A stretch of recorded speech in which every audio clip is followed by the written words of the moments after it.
গাজা সিটিতে বিরতিহীন আছড়ে পড়ছে ইসরায়েলি ক্ষেপণাস্ত্র, জোরদার হয়েছে স্থল অভিযান।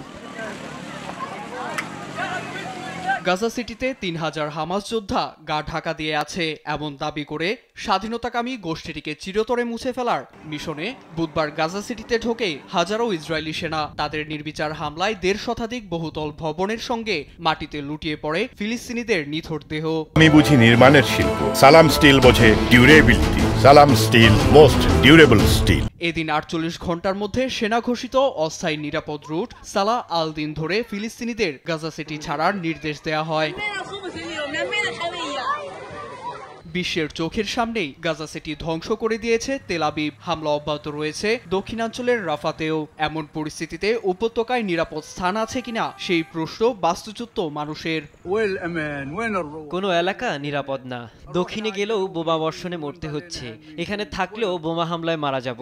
শেষবার বাস্তুচ্যুত হয়ে ছেলেকে হারিয়েছি।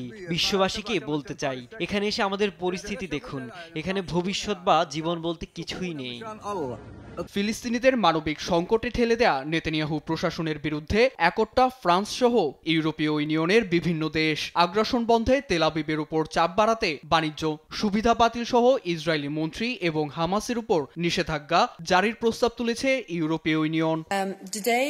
হামাস ইসরায়েলি চরমপন্থী মন্ত্রী ও পশ্চিম তীরে অবৈধ বসতি স্থাপনকারীদের নিষেধাজ্ঞার আওতায় আনতে একটি শক্তিশালী প্যাকেজ উপস্থাপন করা হয়েছে।